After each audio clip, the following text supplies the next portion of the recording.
चलिए देखिए, हम स्टार्ट कर रहे थे एनसीईआरटी की हमारी सीरीज चल रही है एक, जिसमें हम यूपीएससी 2022 और यूपी पीसीएस 2022 की तैयारी करवा रहे हैं। और इसमें हमारी जो एनसीईआरटी क्लास 6 की ज्योग्राफी है वो हम कवर कर चुके हैं। अब हम उठाए हैं, इसमें चल रहा है हमारा हिस्ट्री का, ये पहली क्लास है हिस्ट्री की। ये क्लास 6 के एनसीईआरटी है, ठीक है। और ये पहला चैप्टर है इसका। ये यूपीएससी और अदर स्टेट पीसीएस एग्जामिनेशन के लिए बहुत ही इंपॉर्टेंट सीरीज़ है। तो चलिए स्टार्ट करते हैं आज का वीडियो। देखिए, हम पहले काल विभाजन देख लेते हैं। इतिहास, एक होता है प्राग ऐतिहासिक काल, प्राग ऐतिहासिक या प्राक ऐतिहासिक, ठीक है। तो ये प्राक ऐतिहासिक काल क्या होता है। दूसरा है आद्य ऐतिहासिक,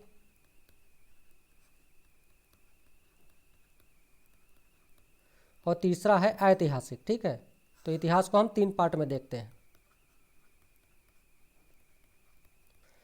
जो प्राक ऐतिहासिक काल है आपका, वो लगभग, इसका अज्ञात से कह सकते हैं आप, या कह सकते हैं कि लगभग 26 लाख वर्ष पूर्व से, 26 लाख वर्ष पूर्व से या 26 लाख बीसी से लगभग 3000 बीसी, ठीक है। ये हमारा प्राक ऐतिहासिक काल है। इसमें क्या आता है, पुरा पाषाण काल, मध्य पाषाण काल, मध्य पाषाण और नवपाषाण काल, ठीक है। अब प्राक ऐतिहासिक का मतलब है कि जहाँ पर लिखित विवरण ही उपलब्ध ना हो, ऐसा काल जिसका कोई भी लिखित साक्ष्य उपलब्ध ना हो, लिखित साक्ष्य उपलब्ध ना हो, उसे बोलते हैं आद्य इतिहास, ठीक है। तो ये जो पूरा पाषाण काल है हमारा, चाहे पूरा हो, मध्य हो, न हो, पूरे पाषाण काल की बात करेंगे तो यहाँ का लिखित साक्ष्य उपलब्ध नहीं है। तो इसकी जानकारी कैसे प्राप्त होती है वो अभी हम आगे कवर करेंगे, तो देखेंगे। आद्य इतिहास क्या होता है, तो लगभग 3000 बीसी से या 2500 बीसी से 1500 बीसी, इसमें आएगा सिंधु घाटी सभ्यता, ठीक है, आद्य इतिहास।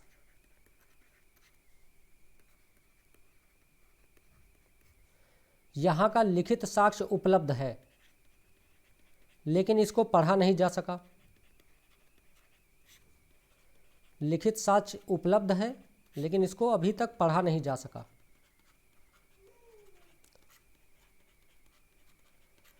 तो प्राग ऐतिहासिक काल, जहाँ का लिखित साक्ष्य ही उपलब्ध ना हो। आद्य ऐतिहासिक काल, जहाँ का लिखित साक्ष्य तो उपलब्ध है लेकिन उसे अभी पढ़ा नहीं जा सका है। अब आता है ऐतिहासिक काल, जहाँ का लिखित साक्ष्य उपलब्ध भी है और पढ़ा भी जा सकता है।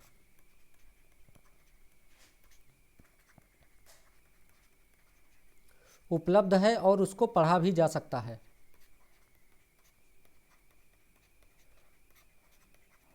तो इसमें क्या आएगा हमारा, वैदिक काल से लेके ऋग वैदिक, उत्तर वैदिक और आधुनिक भारत।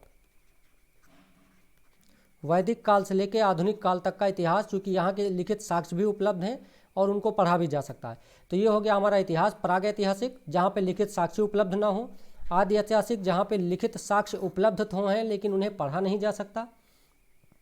ऐतिहासिक काल, जहाँ का लिखित साक्ष्य भी उपलब्ध है और उन्हें पढ़ा भी जा सकता है, ठीक है। तो चलिए अब हम देख लेते हैं क्लास 6 एनसीईआरटी, ठीक है, हिस्ट्री की है। क्लास 6 चैप्टर 1, और हम एनसीईआरटी 12 तक पूरा कवर करेंगे और साथ में इसमें एडवांस बुक का भी मैटर आपको प्रोवाइड करवाएंगे। चैप्टर 1 इसका क्या है, आदिम मानव। ओल्ड एनसीईआरटी का टॉपिक है ये, चैप्टर 1 आदिम मानव। और न्यू एनसीईआरटी की बात करेंगे तो न्यू एनसीईआरटी में इसका नाम है आखेट खाद्य संग्रह से, आखेट खाद्य संग्रह से खाद्य उत्पादन तक।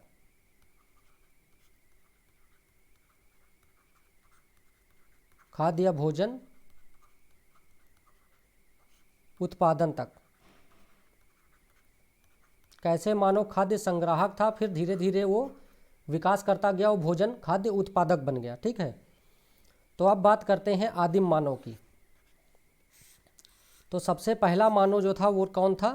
खानाबदोश। आरंभिक मानव की बात कर रहे हैं। आरंभिक मानव खानाबदोश था। खानाबदोश क्या होता है? ठीक है, ये शब्द क्या है? खानाबदोश का मतलब क्या है?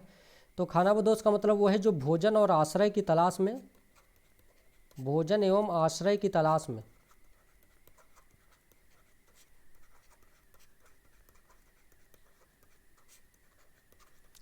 एक स्थान से दूसरे स्थान पर घूमते रहते हैं, स्थान परिवर्तन करते रहते हैं।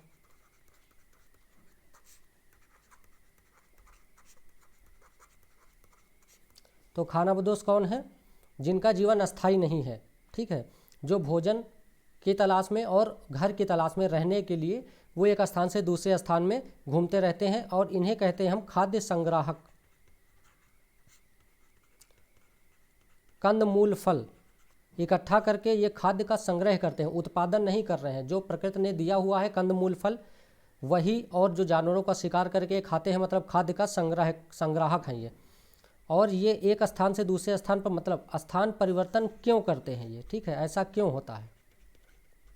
स्थान परिवर्तन क्यों करते हैं? तो पहला तो आपके अनाज पैदा करना नहीं जानते, पैदा करना जानते होते, अगर अनाज उपजाना जानते होगे तो एक जगह अस्थायी जीवन व्यतीत करते। अनाज पैदा करना नहीं जानते। और दूसरा, घर बनाना या झोपड़ी बनाना नहीं जानते, आवास बनाना नहीं जानते।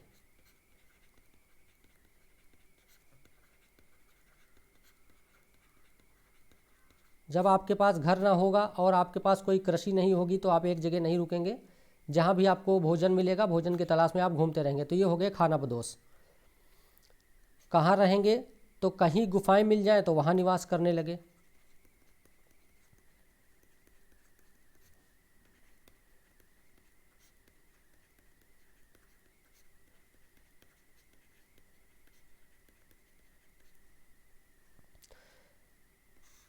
जब ये एक स्थान की सभी वस्तुएं खा लेते थे, वहाँ पर जितना भी प्राकृतिक रूप से उपलब्ध है कंदमूल फल वो खा लेते थे, या वहाँ के जानवरों का शिकार करके उनको खा जाते थे। जब एक स्थान की सभी जब एक स्थान के सभी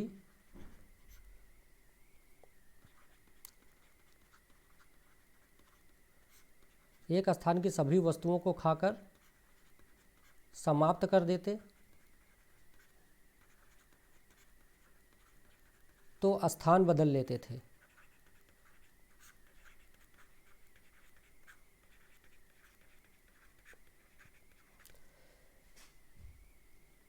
अब इनके एक स्थान से दूसरे स्थान पर जाने के कई कारण हैं। ठीक है, जैसे कि कुछ फल होते हैं जो मौसमी होते हैं। तो एक सीज़न में आप गए एक जगह पे, मौसमी फल खाए, वहाँ मौसम समाप्त हुआ, वो फल समाप्त हुआ, आप दूसरी जगह चले गए। ठीक है, जैसे कुछ तालाब या झरने होते हैं जो सीजनल होते हैं, बारिश के मौसम में भर जाएंगे, उसके बाद वो गर्मी के सीज़न में सूख जाएंगे। तो अब पानी की तलाश के लिए इनको फिर, चूँकि इनका अस्थायी निवास तो है नहीं, तो पानी की तलाश में दूसरी जगह शिफ्ट हो जाते थे।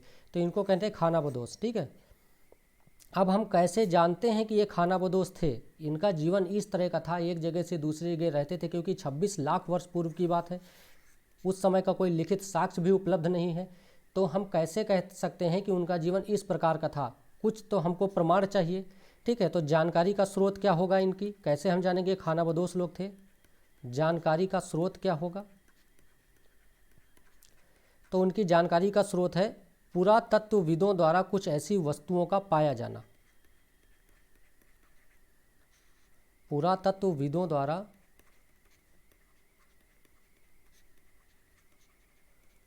कुछ ऐसी वस्तुओं का पाया जाना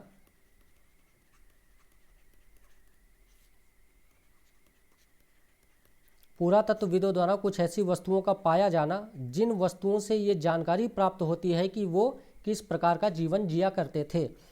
ठीक है, आगे अभी देखते हैं इसी में हम कि किस प्रकार की पुरातत्वविदों ने कौन कौन सी चीज़ें, कौन कौन सी वस्तुएं पाई हैं, फिर उनसे हम किस प्रकार से उनके जीवन पर प्रकाश डाल सकते हैं कि उनका जीवन कैसा था। अब बात करते हैं कि भाई किन चीज़ों से इनको भय हो सकता है। तो इनको दो चीज़ों से भय हो सकता है, क्योंकि जो जानकारी प्राप्त हुई है वो उनके द्वारा, पुरातत्वविदों द्वारा प्राप्त स्रोतों के आधार पर ही बताया जा रहा है। उनके रहने का स्थान था, उस आधार पर हम बता सकते हैं। तो देखिए, एक तो मौसम का भय, और दूसरा जानवरों का, जंगली जानवरों का। अब देखिए, अगर ये गुफाओं में निवास करते हैं, क्योंकि भीमबेटका मध्य प्रदेश में है, पूरा पाषाणकालीन है, वहाँ पे गुफा में चित्र मिले हैं, ठीक है, चित्रकारी की गई है। तो अगर गुफा में ही चित्रकारी की गई है मतलब मानव वहाँ रहता था। अब गुफा में रहने के पीछे दो कारण है, एक वो वर्षा या बहुत अधिक धूप या आंधी तूफान से बचने के लिए गुफाओं में रहता होगा, और दूसरा जंगली जानवरों से बचने के लिए भी वो गुफाओं में रहता होगा। तो इस प्रकार से उनके जीवन पर प्रकाश पड़ता है, ठीक है। अब बात करते हैं कि वो किस प्रकार के औजार या हथियार का प्रयोग करते थे।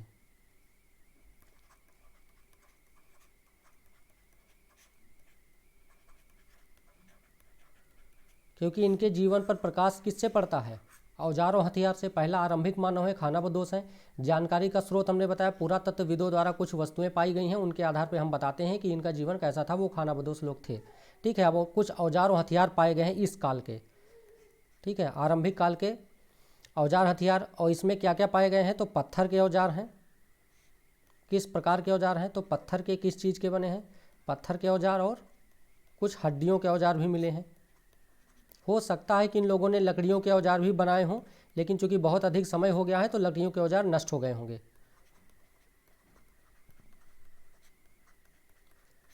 तो अब इनकी जानकारी का स्रोत क्या है, यही पत्थर और हड्डियों के औजार ही इनकी जानकारी के स्रोत हैं। बाकी कोई लिखित सामग्री साक्ष्य उपलब्ध नहीं है, ठीक है। अब जो ये औजार प्राप्त हुए हैं पत्थर के और हड्डियों के, अब देख लेते हैं कि इनसे फ़ायदा क्या था, क्या क्या वो इनसे कार्य करते थे, ठीक है, इन औजारों से। तो पहला, जानवरों का शिकार क्या करेंगे ये, तो जानवरों का शिकार करेंगे इस औजार से। अभी हम औजार भी देख लेते हैं किस प्रकार के होते थे इनके। देखिए, ये है इनके औजार, ये, ठीक है, ये औजार हैं।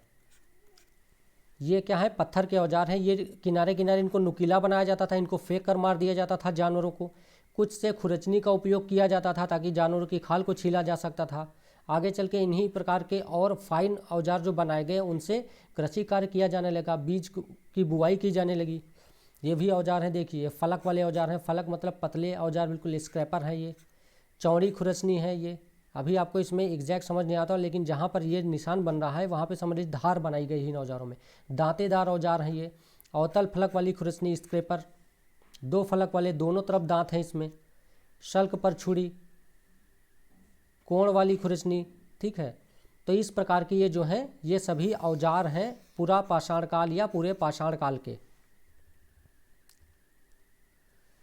अब और क्या होता होगा इन औजारों का कार्य, तो पेड़ पौधों की टहनियों को काटना, ठीक है। एक तो हो गया आपका जानवरों का शिकार, दूसरा पेड़ पौधों की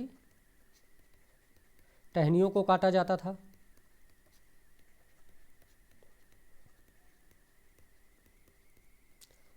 टहनियों को काटना। और क्या उपयोग हो सकता था इन औजारों का, जमीन की खुदाई और बुआई। आगे चलकर जमीन की खुदाई और बुआई। और उपाय और फ़ायदा बताइए इन औजारों का क्या हो सकता होगा, तो बारीक पत्थर चाकू या खुरचनी के रूप में उपयोग किए जाते थे। बारीक पत्थर उनको काट कर घिस कर चाकू या जानवरों की खाल छीलने के लिए खुरचनी के रूप में उपयोग किया जाता था इनका। और बताइए कुछ, देखिए और इन औजारों का फ़ायदा क्या है, तो नोकदार औजार बना लिए जाते थे सुई में पत्थर, नोकदार। तो इनसे फ़ायदा क्या था, इनका तीर के रूप में उपयोग, ताकि फेंक कर मारा जा सके और शिकार किया जा सके, तीर के रूप में उपयोग। और फ़ायदा इनका बताते हैं, तो मरे हुए पशुओं की खाल छीलना और ठंड के समय उनको पहनना। मरे हुए पशुओं की खाल उतारना।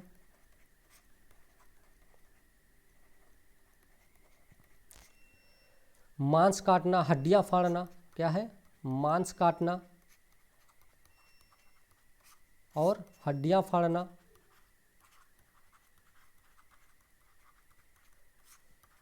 देखिए इन औजारों का कितना उपयोग करते थे, पूरी अर्थव्यवस्था उनकी इन्हीं औजारों के आगे पीछे घूमती थी। अब बात करते हैं कि कैसे पता चलता है कि वो आदिम मानव खानाबदोश थे। तो मैंने कहा है कि चूंकि कोई साहित्यिक साक्ष्य उपलब्ध नहीं है, एकमात्र स्रोत है वो हैं औजार और हथियार। तो इनकी जानकारी का स्रोत क्या है? जानकारी का एकमात्र स्रोत आप कह सकते हैं। जानकारी का एकमात्र स्रोत क्या है? तो यही औजार और हथियार हैं। ठीक है, औजार हैं। और ये औजार किस चीज़ के बने हुए हैं? तो पत्थर के औजार बने हुए हैं। इसीलिए इस युग को क्या बोला जाता है? पाषाण युग। ठीक है, अब समझ में आया पाषाण युग क्यों बोला जाता है? क्योंकि जो ये युग है, इस युग की जानकारी का स्रोत वहाँ पर पाए जाने वाले पत्थर ही हैं। मतलब पत्थर के औजार, कुछ बहुत कम मात्रा में हड्डियों के औजार मिले हैं। तो जो अधिकांश पत्थर के औजार ही मिले हैं, इसीलिए इस युग को बोला जाता है पत्थर का युग या पाषाण युग। अब देखिए, अब ये औजार कहाँ मिले होंगे? ये जो औजार हैं वो कहाँ मिले होंगे? ठीक है, ये कहाँ पाए गए होंगे? वहीं पाए जाएंगे जहाँ पर मानव रहा होगा। मानव कहाँ रहा होगा? तो वहाँ पे जहाँ पे या तो प्राकृतिक रूप से उनको कंदमूल फल मिल जाए और जानवर भी मिल जाएं। तो ये दोनों चीज़ कहाँ मिलेंगी? तो एक तो नदियों के किनारे पानी भी मिल जाएगा, नदियों के किनारे।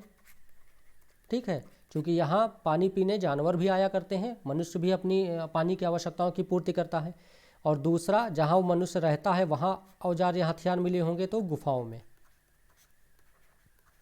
ठीक है, तो जहाँ जहाँ मनुष्य रहता होगा तो खानाबदोश मनुष्य कहाँ रहा होगा? तो नदियों के किनारे, जहाँ पर प्राकृतिक रूप से, चूंकि ये खाद्य संग्राहक है, अभी उत्पादन नहीं कर रहा है, तो जो प्रकृति में चीज़ें पाई जाएंगी उन्हीं को खाएगा। तो प्रकृति में चीज़ें पाई जानेंगी कहाँ? नदियों के किनारे पानी भी मिलेगा और वहाँ पेड़ पौधे भी रहेंगे और जीव जंतु भी रहेंगे, तो उनका वो जानवर का शिकार करके भी खा सकते हैं।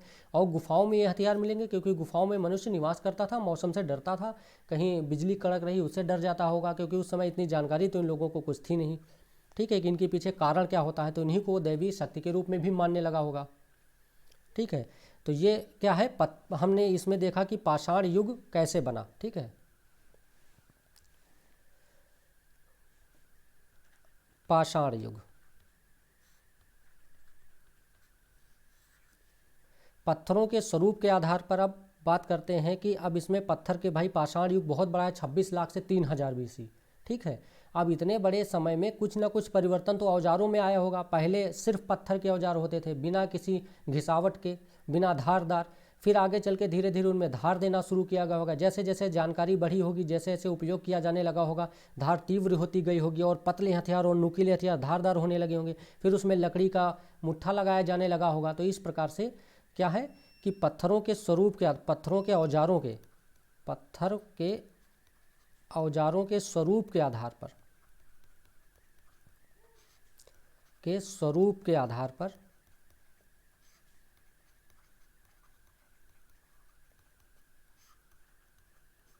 पाषाण युग को, इसको 3 भागों में बांटा गया है।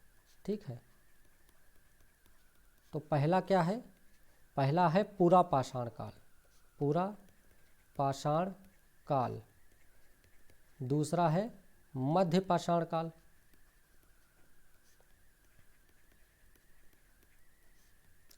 और तीसरा है नव पाषाण काल, नव पाषाण काल। 26 लाख का समय जो है, 26 लाख वर्ष पूर्व लगभग की बात हो रही, इससे पहले भी हो सकता है, 26 लाख वर्ष पूर्व, क्योंकि अधिकांश मत जिस चीज़ को समर्थन करते हैं वही इतिहास माना जाता है। 26 लाख वर्ष पूर्व की बात हो रही, तो पूरा पाषाण काल। इसको भी 3 भाग में डिवाइड किया गया है, निम्न पूरा पाषाण काल, मध्य पूरा पाषाण काल और उच्च पूरा पाषाण काल, उच्च पूरा पाषाण काल। ठीक है, तो अब पूरा पाषाण काल के औजार किस प्रकार के होते थे? तो सबसे पहले के औजार हैं ये, तो एक तो गिट्टी नुमा औजार है, जैसे पत्थर पाया वैसे उनको औजार समझ लिया। ठीक है, गिट्टी नुमा औजार होंगे। और हाथ की कुल्हाड़ी हो गई, मतलब ये कुल्हाड़ी अभी लकड़ी लगा के नहीं बनाई गई, उसी पत्थर को घिस के कुल्हाड़ी समझ लिया गया, हाथ की कुल्हाड़ी हो गई। और क्या हो गया? और बसूले जैसा, बसूले जैसा औजार, तो सब पत्थर ही है, इसमें अभी कहीं लकड़ी का उपयोग नहीं किया गया है। ठीक है, अब ये जो कौन है, ये लोग कौन है, तो खाद्य संग्राहक हैं। ये प्रकृति से चीज़ें को लेकर खाते हैं, शिकार करते हैं, खाते हैं, जो प्रकृति में उपलब्ध है उन्हीं चीज़ों को खाते हैं। यहाँ पर कुछ फाइन, कुछ और धारदार हथियार बनाए गए होंगे, तो छेद करने वाले औजारों को, चूँकि सब सारा जो है इनका हमको पाषाण युग की जानकारी औजारों से प्राप्त हुई है, तो सारी बातें औजारों की होंगी। छेद करने वाले औजार, तीर की नोक वाले औजार, ठीक है। खुरचनी भी इसी समय बनानी जाने लगी, खुरचनी। कहीं कहीं कृषि के साक्ष्य मध्य पाषाण काल में भी मिले हैं, चूँकि ये क्या है, तो संक्रमण काल है। यहाँ पर कृषि के साक्ष्य पूरा पाषाण काल में कहीं नहीं मिले हैं। मध्य पाषाण काल में कहीं कहीं कृषि आरंभ हुई है, लेकिन नव पाषाण काल में विस्तृत रूप से कृषि का कार्य किया जाने लगा था। अब नव पाषाण काल की बात करते हैं तो यहाँ पे और आ जाएंगे नोकदार हथियार आ जाएंगे, बिल्कुल, और फाइन, बहुत अच्छे, बहुत धारदार खुरचने वाले हथियार या औजार। ठीक है, तो बात करते हैं कि नव पाषाण काल की। तो इसी काल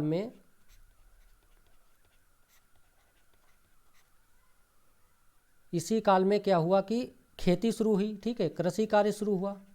अब जब कृषि कार्य शुरू हो जाएगा, इसी में से किसी औजारों को, नुकीले औजारों से खोदकर बीज बोया जाने लगा। मनुष्य जहाँ रहता था धीरे धीरे समझदार होने लगा, उसने वो देखने लगा कि कहाँ पे बीज गिरे हुए थे, फिर उनसे किस प्रकार से पौधे निकलने लगे, तो उसके दिमाग में आइडिया आया होगा। चूँकि इतिहास है और पत्थर के औजारों के आधार पे इतिहास की मतलब इतिहास लेखन किया गया है, तो उस आधार पे कहा जा सकता है कि इस तरह से उन्होंने सोचा होगा उस समय के मानव ने। ठीक है, आदि मानव ने इस प्रकार से सोचा होगा और फिर धीरे धीरे अनाज उपजाना शुरू कर दिया होगा। क्योंकि इस काल में स्थिर जीवन के साक्ष्य मिल गए हैं, एक जगह मनुष्य रहने लगा, गांव बसने लगे हैं। ठीक है, तो अब इस काल में जब कृषि कार्य होने लगेगा तो क्या होगा, स्थिर जीवन का आरंभ हो जाएगा, स्थिर जीवन का आरंभ। अब मनुष्य नव पाषाण काल में आके खानाबदोश नहीं रह गया। अधिकांश मनुष्य क्या हुए, एक साथ बसने लगे, कई परिवार मिलकर एक गांव का निर्माण करने लगे, फिर एक ग्रामीण व्यवस्था का जन्म हुआ। तो किसान के रूप में मनुष्य का उद्भव कब हुआ है, नव पाषाण काल में। अब स्थिर जीवन का आरंभ हुआ है नव पाषाण काल में।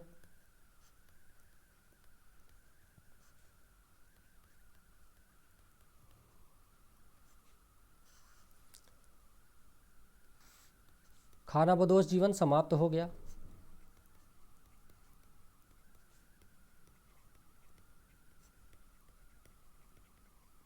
ठीक है, अब मानव क्या था उस समय, किसान बन गया,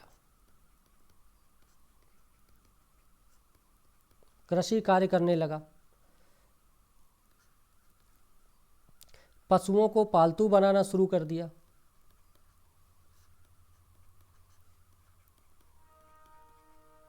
पशुओं को पालतू बनाना शुरू कर दिया। ठीक है, अब किन किन पशुओं को पालतू बनाया गया था, तो कुत्ता था उसमें, बकरी थी, भेड़ थी। तो इस प्रकार के पशुओं को मानव ने पालतू बनाना शुरू कर दिया। ठीक है, अब जब मनुष्य एक स्थान पर बस गया, पेड़ों झाड़ियों, तो जब एक स्थान पर बस जाएगा तो क्या होगा, तो वहाँ पर पेड़ों और झाड़ियों को साफ करेगा, फिर उन सबको जलाकर क्या होगा, जमीन बनाएगा, ताकि कृषि के लिए और अधिक से अधिक उपजाऊ जमीन उसको प्राप्त हो सके। तो पेड़ों और झाड़ियों को साफ करने लगेगा, पेड़ों और झाड़ियों को साफ करेगा, की सफाई की जाने लगी, और पेड़ों को जलाकर कृषि के लिए भूमि प्राप्त की जाने लगी।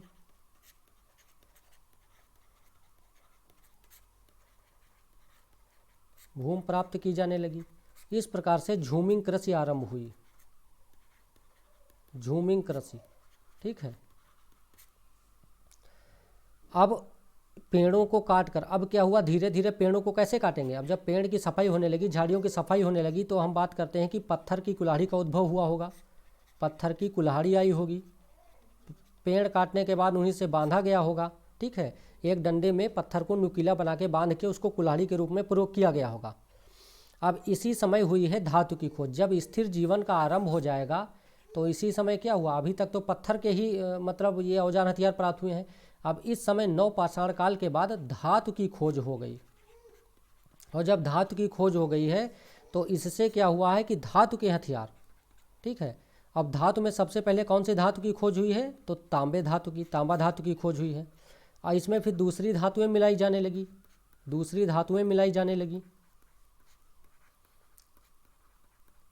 मिश्र धातुएं बनने लगी। और दूसरी मिश्र धातु किसे कहते हैं, तो कांसा मिश्र धातुएं बनने लगी। इस युग को क्या बोलेंगे, जहाँ पर अभी तक क्या था, पाषाण युग था, क्योंकि पत्थर के औजार हथियार ही मिलते थे। लेकिन नव पाषाण युग के बाद क्या हुआ, धातुओं की खोज हो गई और धातुओं के प्रयोग से कृषि कार्य और आसान हो गया, ठीक है। अब धातुओं की खोज हो गई तो इस कार्य में धातु का प्रयोग होने लगा, तो इसको कौन सा कार्य कहा जाने लगा, इसको कहा जाने लगा ताम्रपाषाण काल, ठीक है। ताम्रपाषाण काल मतलब तांबे का प्रयोग, धातु का प्रयोग भी हो रहा है, पाषाण पत्थर का प्रयोग भी हो रहा है। तो ऐसा काल जिसमें धातु और पत्थर दोनों का मानव प्रयोग करने लगा, उसे कहा जाने लगा ताम्रपाषाण काल। तो पहले था पाषाण काल, फिर हुआ ताम्रपाषाण काल। पत्थर के साथ साथ इसमें क्या हुआ, पत्थर के साथ साथ धातुओं का भी उपयोग होने लगा। अभी हम इसके स्थल देख लेते हैं कि ताम्रपाषाण काल के स्थल कहाँ मिले हैं। तो एक स्थल है आपका ब्रह्मागिरी, ठीक है। साक्ष्य मिलेंगे तभी तो हम कहेंगे भाई तांबे के धातु कहाँ साक्ष्य मिले हैं, तो तांबे के धातु के साक्ष्य मिले हैं ब्रह्मागिरी, और ये कहाँ पे है, मैसूर के पास है, दक्षिण भारत की बात कर रहे हैं। दूसरा है नवदा टोली, यहाँ से भी ताम्रपाषाण काल के साक्ष्य मिले हैं, और ये कहाँ पे है, तो नर्मदा नदी घाटी में है, ठीक है। नर्मदा नदी घाटी में है, नर्मदा तट पे है कौन सा स्थान, नवदा टोली। तो ये दो स्थान हैं। चलिए अब बात करते हैं, इसी समय एक अत्यंत महत्वपूर्ण खोज हुई है। अब जब स्थिर जीवन का प्रारंभ हो गया है, मानव का स्थिर जीवन का प्रारंभ, तो क्या होगा, एक और महत्वपूर्ण खोज हुई है। आग का आविष्कार तो हो ही गया था, महत्वपूर्ण खोज क्या हुई है, तो चाक के पहिए यानी कि पहिए का आविष्कार हुआ। पहिए का आविष्कार से क्या होगा, तो एक तो चाक का पहिया, इससे क्या हुआ कि बर्तन बनाए जाने लगे। जब मनुष्य कृषि कार्य करने लगा तो उससे अनाज उत्पादन होने लगा। अब उस अनाज को रखने के लिए कुछ बर्तन चाहिए, किस चीज़ में वो रखेगा उनको भविष्य के लिए अपने, तब चाक के पहिए से वो घड़ा बनाने लगा, कुछ बर्तन बनाने लगे, किससे, मिट्टी के बर्तन बनाए जाने लगे, ठीक है, मिट्टी के बर्तन। अब इसमें वो अपना अनाज इकट्ठा करता था और रखता था। पहिए की बात करेंगे तो अब ये कोई नहीं जानता कि इस पहिए की खोज कब हुई थी और इसकी खोज किसने की थी, कब की थी, ठीक है। लेकिन ये है कि हाँ अब पहिए की खोज हो चुकी थी। अब इससे गाड़ी बनाई जाने लगी, वो आधुनिक गाड़ी नहीं है, वो लकड़ी की गाड़ी, यहाँ गाड़ी बनाई जाने लगी। एक स्थान से दूसरे स्थान पर चीज़ों को ले जाना और स्वयं यात्रा सुलभ हो गई, आना जाना सुलभ हो गया। तो गाड़ी बनाने से क्या हुआ, उनकी यात्रा सुलभ हो गई, सामान को एक जगह से दूसरी जगह पर ले जाना लाना ये सुलभ हो गया।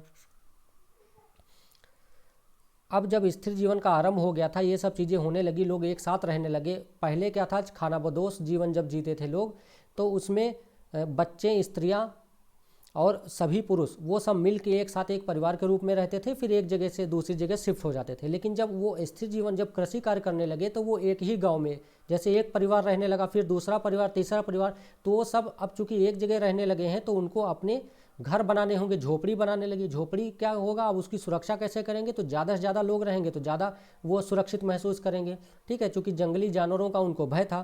तो अब प्रारंभिक जब इकट्ठा लोग रहने लगेंगे तो प्रारंभिक गाँव का निर्माण हो जाएगा, क्या होगा, प्रारंभिक गांव बसने लगेंगे, ठीक है। और प्रारंभिक गांव जब बसने लगे तो जब लोग घास और फूस के घर बनाने लगे, घास फूस के घर बनाने लगे, मतलब इसे झोपड़ी कहते हैं, झोपड़ी बनाने लगे। और झोपड़ी की सुरक्षा के लिए वो लोग क्या करेंगे, तो मिट्टी या दीवार, इसकी सुरक्षा के लिए मिट्टी की दीवार बनाने लगे चारों ओर झोपड़ी के, ताकि उन जंगली जानवरों से अपने आप को और बाढ़ से और आंधी तूफान से सुरक्षित बनाया जा सके। फिर अब कृषि कार्य में सबसे पहले कौन कौन से अनाज उपजाए गए हैं, तो जौ, चावल और गेहूं उपजाए गए हैं, ठीक है। इनके साक्ष्य मिले, सबसे पहले इन्हीं का कृषि की जाने लगी है। अब इनको रखने के लिए हमने बताया कि मिट्टी के बर्तन बनाए जाने लगे हैं, धातु के बर्तन भी बनाए जाने लगे थे, मिट्टी और धातु के बर्तन भी बनाए जाने लगे थे इस समय। अब पालतू किन किन जानवरों को बनाया गया था, तो कुत्ते को पालतू बनाया गया था, बकरी को पालतू बनाया गया था, भेड़ को पालतू बनाया गया था। ठीक है, अब हम बात कर लेते हैं, स्त्री जीवन का आरंभ तो हो चुका। अब वस्त्र और आभूषण की बात कर लेते हैं। तो वस्त्र और आभूषण कौन कौन से थे इनके, वस्त्र और आभूषण। ठीक है,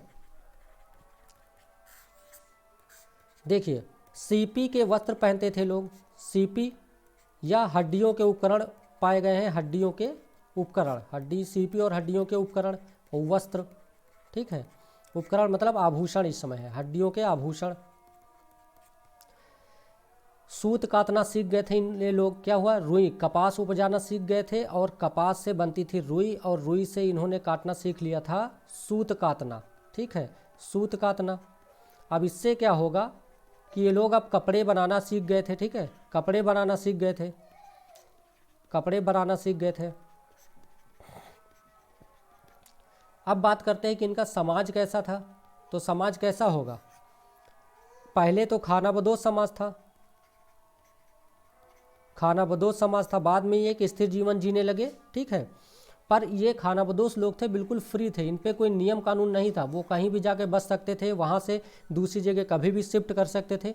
लेकिन जब अस्थाई जीवन आरंभ हो गया, जब इनका अस्थाई जीवन आरंभ हो गया, तब समाज कैसा था। जब अस्थाई जीवन आरंभ हो गया तब देखिए, अस्थाई जीवन आरंभ हो गया तो भाई आचरण के नियम बनाने बहुत ज़रूरी थे, आचरण के नियम बनाने बहुत ज़रूरी थे, किसको कैसे रहना है, कैसे व्यवहार करना है, क्योंकि सब एक साथ रहते थे। ठीक है, और कार्य का बंटवारा, जब सब लोग एक साथ रहेंगे तो कार्य का बंटवारा, कार्यों का बंटवारा भी शुरू हो गया कि कौन क्या कार्य करेगा।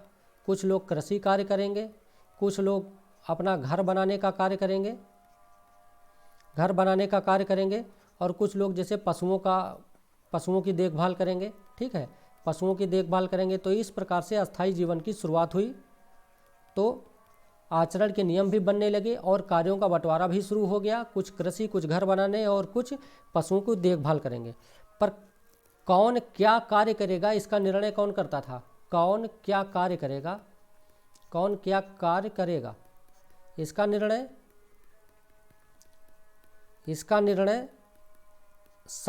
निर्णय सारा गांव करता था। लेकिन गांव का वृद्ध व्यक्ति ही मुखिया होता है। इसका निर्णय तो सारा गांव करता था, लेकिन जो गांव का वृद्ध व्यक्ति होता था वो मुखिया होता था। ठीक है, जो गांव का वृद्ध व्यक्ति होता था वो गांव का मुखिया होता था। और वही व्यक्ति, जो वृद्ध व्यक्ति है, वही व्यक्ति पूरे गांव में सबसे ज़्यादा बुद्धिमान समझा जाता था। गांव में आज भी यही है, जो वृद्ध व्यक्ति है वही अपने आप को सबसे ज़्यादा बुद्धिमान समझता है, तो सबसे ज़्यादा बुद्धिमान समझा जाता था। ठीक है,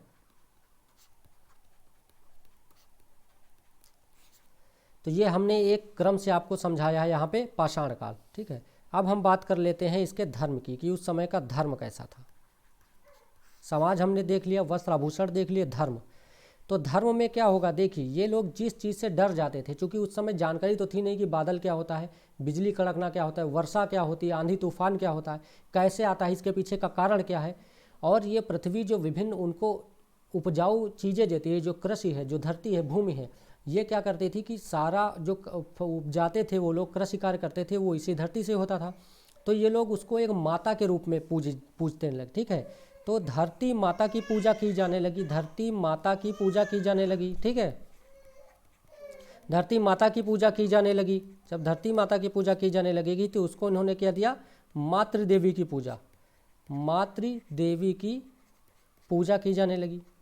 क्योंकि इसी से, धरती माता से ही इनको सारी फसलों और पौधों को उपजाते थे, और ये कहते थे कि ये अपने बच्चों का, माता धरती माता अपने बच्चों का पालन करती है फसलों का उत्पादन करके। अब इसी में कुछ व्यक्ति, इसी समय जो कुछ व्यक्ति हैं वो चमत्कारी हो गए, कुछ व्यक्ति चमत्कारी हो गए,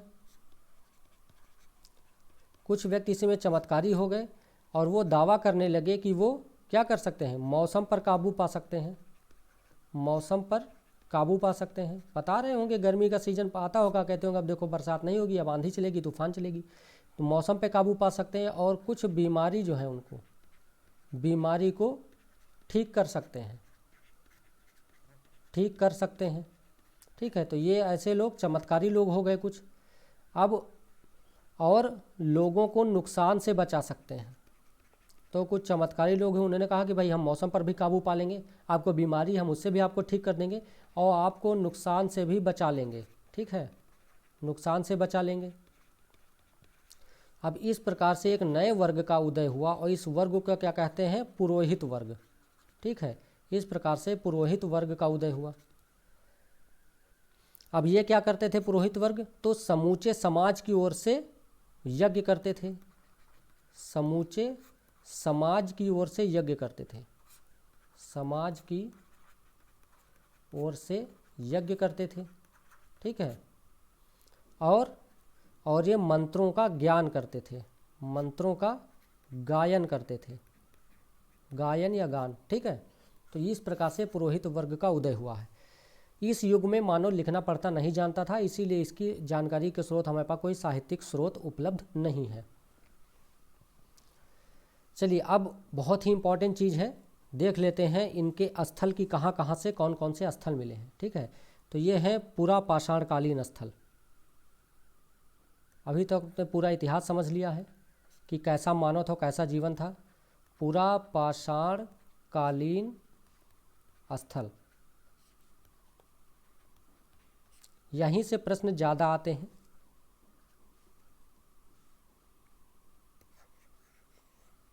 ये हमारा भारत का मैप है। ठीक है, देखिए ये है पाकिस्तान में है इस समय क्या? सोहन घाटी, सोहन घाटी।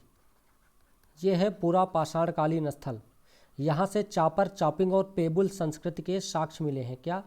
चापर, ये हथियारों के प्रकार हैं, चापर, चॉपिंग और पेबुल संस्कृति, पेबुल संस्कृति के साक्ष्य मिले हैं। तो पूरा पाषाणकालीन स्थल कौन सा है? सोहन घाटी। और यूपी की बात करेंगे तो एक पूरा पाषाणकालीन स्थल है बेलन घाटी। ठीक है, सोहन घाटी और बेलन घाटी, ये पूरा पाषाणकालीन स्थल हैं। अब ये इलाहाबाद के प्रोफेसर, इलाहाबाद विश्वविद्यालय, इलाहाबाद विश्वविद्यालय के प्रोफेसर कौन थे? तो जी.आर. शर्मा शास्त्री के निर्देशन में इस घाटी का अनुसंधान हुआ है। जी.आर. शर्मा शास्त्री, जी.आर. शर्मा, यानी कि इलाहाबाद विश्वविद्यालय के प्रोफेसर थे जी.आर. शर्मा, इनके निर्देशन में इस घाटी का अनुसंधान हुआ है। ठीक है, यहाँ से और एक एरिया है लोहदा नाला यहीं पे। ठीक है, एक बेलन घाटी हो गया, एक हो गया लोहदा नाला। लोहदा नाला से क्या मिला है? तो लोहदा नाला से मिला है अस्थि निर्मित मातृ देवी की मूर्ति, अस्थि निर्मित मातृ देवी की मूर्ति, मातृ देवी की मूर्ति। धरती माँ को मातृ देवी कहते थे लोग।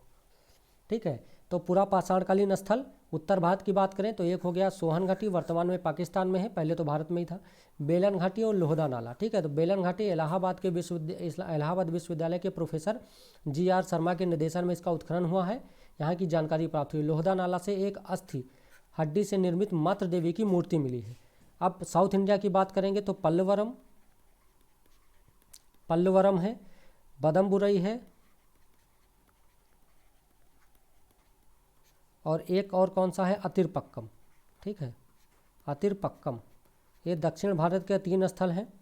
तो पल्लवरम से क्या मिला है? पहला हैंड एक्स, हैंड एक्स मतलब कुल्हाड़ी बोलते हैं ना, तो पहला हैंड एक्स, हैंड एक्स कुल्हाड़ी, पहला कुल्हाड़ी कहाँ से मिला है दक्षिण भारत का? तो पल्लवरम से मिला है। बहुत इंपॉर्टेंट ही सब क्वेश्चन पूछे गए हैं। और रॉबर्ट ब्रूसफुट के नेतृत्व में इसका क्या हुआ था? उत्खनन हुआ था। रॉबर्ट ब्रूसफुट भूगर्भ वैज्ञानिक, ये कौन थे? भूगर्भ वैज्ञानिक और पुरातत्वविद थे। ठीक है, तो ये हैं हमारे मानव अस्थि पंजर सर्वप्रथम कहाँ से मिले हैं? मध्य पाषाण काल। तो ये हमारा हो गया पूरा पाषाण काल। क्या है? एक सोहन घाटी है, एक बेलन घाटी, और यहाँ पे है भीमबेटका, भीमबेटका। तो ये यहाँ से क्या मिला है? मध्य प्रदेश में है भीमबेटका, ये एक गुफा है। ठीक है, गुफा में चित्रकारी हुई है। तो ये है पूरा पाषाणकालीन स्थल। अब देख लेते हैं मध्य पाषाणकालीन स्थल। मध्य यह स्थल बहुत इंपॉर्टेंट है, यही एग्जाम में पूछा जाता है। मध्य पाषाणकालीन स्थल, पूरा पाषाण काल हमने देख लिया, अब मध्य पाषाण काल देखिए। अब मध्य पाषाण काल बहुत ही इंपॉर्टेंट है, बहुत से क्वेश्चन पूछे गए। तो दो चीज़ें इसमें देख लीजिए। एक तो सबसे पहले कि मानव अस्थि पंजर सर्वप्रथम कहाँ से मिले हैं? मानव अस्थि पंजर के साक्ष्य, मानव अस्थि पंजर सर्वप्रथम कहाँ से मिले हैं? तो यहाँ से मिले हैं, मध्य पाषाण काल से। दूसरा, ए कार्लाइल ने 1867 में विंध्य क्षेत्र से रॉक पेंटिंग खोजी थी। ए कार्लाइल ने 1867 में विंध्य क्षेत्र से रॉक पेंटिंग खोजी थी। विंध्य वो मध्य पाषाण काल से संबंधित है, मतलब यहाँ से समझ में आता है कि ए कार्लाइल जो है वो मध्य पाषाण काल से संबंधित है।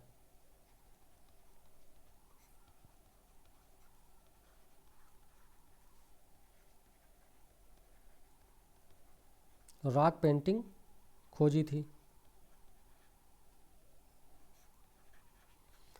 अब देख लेते हैं इसके स्थल, ठीक है।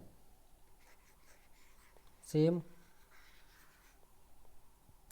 ये है गुजरात का एरिया, आप जानते हैं। यहाँ कहीं पे है लंघनाज, ठीक है, गुजरात में एक स्थल हो गया। यहाँ से लघु पाषाण उपकरण मिले हैं। क्या मिला है? तो लघु पाषाण उपकरण, छोटे पत्थर के उपकरण। और क्या मिला है यहाँ से? तो कब्रिस्तान मिला है। यहाँ से एक मिला है कब्रिस्तान, और इस कब्रिस्तान में 14 कंकाल मिले हैं, ठीक है, 14 कंकाल मिले हैं, 14 मानव कंकाल मिले हैं। तो ये लंघनाज हो गया हमारा। अगला है दमदमा, ठीक है, दमदमा क्षेत्र। दमदमा से, ये है दमदमा की जानकारी। देखिए यहाँ से 41 शवाधान मिले हैं, 41 शवाधान, और 41 शवाधान में से 5 युग्म शवाधान हैं। 5 ऐसे शवाधान हैं, ऐसी कब्रें मिली हैं जहाँ पर 2-2 लोग एक साथ दफनाए गए हैं। 5 युग्म शवाधान मिले हैं दमदमा से। और बात करते हैं कि यहाँ से एक कब्र ऐसी है जहाँ से 3 मानव कंकाल एक साथ मिले हैं। 3 मानव कंकाल एक साथ मिले हैं, ठीक है। तो ये हो गया आपका दमदमा। अब बात करते हैं महदहा की। यहीं पे है महदहा। महदहा से हड्डी और सींग के निर्मित उपकरण मिले हैं। हड्डी एवं सींग के निर्मित उपकरण, सींग निर्मित उपकरण मिले हैं। महदहा से हड्डी और सींग निर्मित उपकरण मिले हैं, ठीक है। महदहा कहाँ पे है? प्रतापगढ़ में है, ठीक है। जी.आर. शर्मा ने यहाँ पे 3 क्षेत्रों की बात की है महदहा में। जी.आर. शर्मा ने कहा है कि महदहा में 3 प्रकार के क्षेत्र हैं, 3 क्षेत्र हैं, ठीक है, 3 क्षेत्र हैं। पहला क्या है? तो झील क्षेत्र। दूसरा क्या है? कब्रिस्तान क्षेत्र। तीसरा क्या है? बूचड़खाना क्षेत्र। बूचड़खाना, अब देखिए अगर बूचड़खाना मिला है यहाँ से तो इसका क्या मतलब है? इसका मतलब है कि बूचड़खाना से बड़ी मात्रा में, मतलब जानवरों की कटाई की जाती होगी, तो बड़ी मात्रा में हड्डी और सींग निर्मित उपकरण भी मिलेंगे। तो यहाँ से बड़ी मात्रा में हड्डी और सींग निर्मित उपकरण मिले हैं, ठीक है। तो बूचड़खाना कहाँ से मिला है? अगर पूछेगा एग्जाम में बूचड़खाना तो महदहा से मिला है। बड़ी मात्रा में हड्डी और सींग निर्मित उपकरण कहाँ से मिले? महदहा से मिले हैं। हड्डी और सींग निर्मित उपकरण तो लिखा है महदहा से। अब यहीं पे एक एरिया है, बताते हैं, सराय नाहर राय, ठीक है, सराय नाहर राय। सराय नाहर राय, एक हो गया लंघनाज, दूसरा हो गया दमदमा, तीसरा हो गया महदहा, चौथा हो गया सराय नाहर राय। सराय नाहर राय की बात करते हैं तो एक समाधि मिली है जिसमें 4 मानव कंकाल एक साथ दफना। अभी तक क्या था? 3 मानव कंकाल एक साथ मिले थे ना, यहाँ पे 4 मानव कंकाल एक साथ दफनाए गए हैं। 4 मानव कंकाल एक साथ मिले हैं। अगला बात करते हैं, कब्रें आवास क्षेत्र के अंदर बनाई गई हैं। कब्रें आवास क्षेत्र के अंदर हैं। ये सब क्वेश्चन पूछेगा कि कब्रें आवास क्षेत्र के अंदर साक्ष्य कहाँ से मिला है, सरान नहर राह से। कब्रें आवास क्षेत्र के अंदर हैं, अंदर प्राप्त हुई हैं। और अल्प मात्रा में हड्डी के उपकरण मिले हैं यहाँ से भी, अल्प मात्रा में, बहुत कम मात्रा में, अल्प मात्रा में हड्डी के उपकरण। अगर मादाहा और सराय नारा दोनों आ जाता है और हड्डी के उपकरण पूछता है तो आप मादाहा लगाएंगे। अल्प मात्रा में हड्डी के उपकरण मिले हैं। अब एक क्षेत्र है यहाँ पे लेखहिया, विंध्य क्षेत्र। ये विंध्य वाला एरिया है, ये वाला, ठीक है, विंध्य वाला। यहाँ पे एक क्षेत्र है लेखहिया, लेखहिया विंध्य क्षेत्र में। कहाँ पे है, विंध्य क्षेत्र, विंध्य क्षेत्र। यहाँ से 17 मानव कंकाल मिले हैं। यहाँ से 17 मानव कंकाल मिले हैं। तो ये हो गया हमारा पुरा पाषाण काल, मध्य पाषाण काल, ठीक है। अब हम देख लेते हैं नव पाषाण काल। नव पाषाण काल के स्थल, नव पाषाण काल।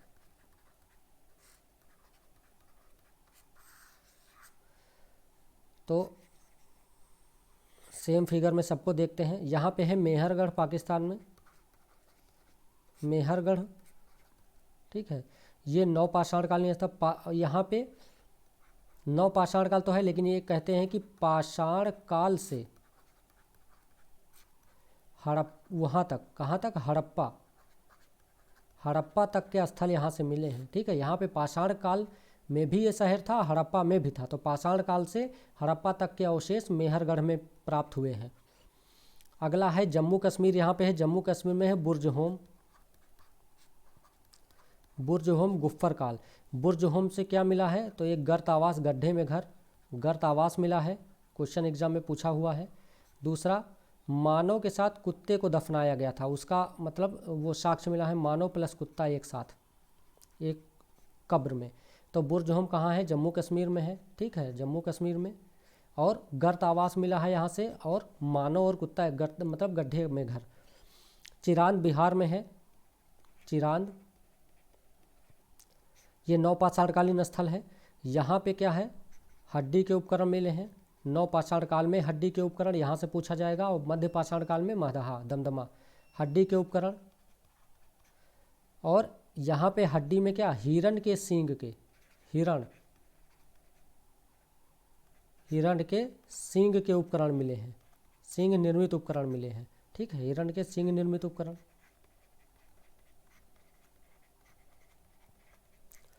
एक है लहुरा देव संत कबीर नगर, लहुरा देव, लहुरा देव बहुत इंपॉर्टेंट है।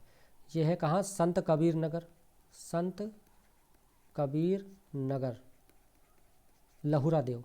अब यहाँ से क्या मिला है, तो देखिए 9000 से 7000 में सबसे प्राचीनतम कृषि साक्ष्य। अभी तक क्या था, मेहरगढ़ था, लेकिन जब से लहुरा देव में खोज की गई है तो सबसे प्राचीनतम कृषि साक्ष्य वर्तमान में यही है, सबसे प्राचीनतम, सबसे प्राचीनतम कृषि साक्ष्य कहाँ से मिले हैं, तो लहुरा देव से मिले हैं, ठीक है। और क्या कृषि साक्ष्य में क्या मिला है, तो चावल के सबसे प्राचीनतम कृषि साक्ष्य लहुरा देव में मिले हैं। पूर्व में मेहरगढ़ था जहाँ के गेहूं के साक्ष्य मिले थे। तो सबसे नंबर 1 पे है लहुरा देव, लहुरा देव के बाद आता है मेहरगढ़, ठीक है। यहाँ से गेहूं के साक्ष्य मिले हैं, गेहूं के साक्ष्य, ठीक है। ये है आपके 9000 BC से 7000 BC, ये है आपके 7000 BC लगभग। तो सबसे अगर हम लहुरा देव को छोड़ दें तो सबसे प्राचीनतम साक्ष्य मेहरगढ़, किस चीज़ के, गेहूं के। वर्तमान में क्या है, तो सबसे प्राचीनतम कृषि के साक्ष्य लहुरा देव से हैं, किस चीज़ के हैं, चावल के हैं। गेहूं के पूछेगा तो मेहरगढ़ से हैं, ठीक है। अब देखिए मानव का सर्वप्रथम साक्ष्य कहाँ से मिला था, नर्मदा नदी में है हथनौरा। मानव का सर्वप्रथम साक्ष्य कहाँ मिला है, भारत की बात हो रही है, मानव का सर्वप्रथम साक्ष्य तो यह है नर्मदा, नर्मदा क्षेत्र में, कहाँ पे? हथनौरा में। हथनौरा एक क्षेत्र है नर्मदा में, हथनौरा, ठीक है, होशंगाबाद में है ये। भारतीय उपमहाद्वीप की बात करेगा, अगर प्रश्न पूछ ले कि भारतीय उपमहाद्वीप में, भारतीय उपमहाद्वीप, उपमहाद्वीप लगा दिया, ठीक है, पाकिस्तान भी समेट लिया। भारतीय उपमहाद्वीप में कृषि के प्राचीनतम साक्ष्य में, कृषि के प्राचीनतम साक्ष्य कहाँ पे मिले हैं? प्राचीनतम साक्ष्य भारतीय उपमहाद्वीप में कृषि के प्राचीनतम साक्ष्य, तो नंबर 1 पे होगा लहुरा देव, ठीक है, यहाँ से क्या मिला है? चावल। नंबर 2 पे क्या होगा? मेहरगढ़, यहाँ से क्या मिला है? गेहूँ। और नंबर 3 पे होगा कोल्डिहुआ, यहाँ से क्या मिला है? चावल, ठीक है। तो ये आप क्रम याद रखिएगा, अगर इन तीनों आते हैं और ये नहीं पूछता है कि चावल या गेहूं, तो आप लहुरा देव लगाएंगे, ठीक है। बाकी आप लोग खुद समझदार हैं, अगर तीनों भी आते हैं और गेहूं पूछ लेता है तो मेहरगढ़ लगाएंगे, और अगर चावल पूछ लेता है तो लहुरा देव ही लगाएंगे। अगर ये दोनों ऑप्शन में नहीं रहेगा तो कोल्डिहुआ लगाएंगे, ठीक है। तो ये हो गए हमारे प्राचीनतम साक्ष्य। कुल स्थल के नाम देख लेते हैं, चलिए। नौ पाषाणकालीन स्थल, 9 पाषाणकालीन स्थल।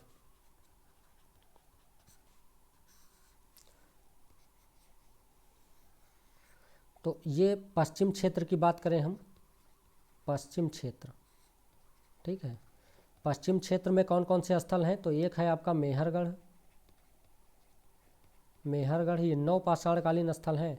दूसरा है किलगुल मोहम्मद, किलगुल मोहम्मद। तीसरा है आपका सरायखोला। चौथा है आपका राणा घुंडई। तो ये आपके पश्चिम क्षेत्र के 9 पाषाणकालीन स्थल हैं। अब उत्तर क्षेत्र की बात करते हैं, ठीक है। उत्तर क्षेत्र के 9 पाषाणकालीन स्थल कौन कौन से हैं? तो उत्तर क्षेत्र के हैं बुर्जहोम, जम्मू कश्मीर, बुर्जहोम और गुफ्फरकाल।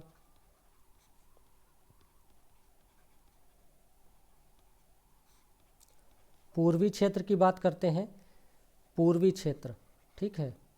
9 पाषाणकालीन स्थल जो पूर्वी क्षेत्र में है वो है आपके सारातारू,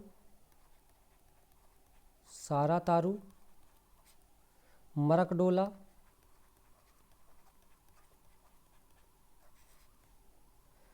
देवाजाली हेडिंग, देवाजाली और हेडिंग। बात करते हैं दक्षिण भारत की, ठीक है, दक्षिण क्षेत्र। तो दक्षिण क्षेत्र में है, कर्नाटक में क्या है? मास्की, मास्की, पिकलीहल,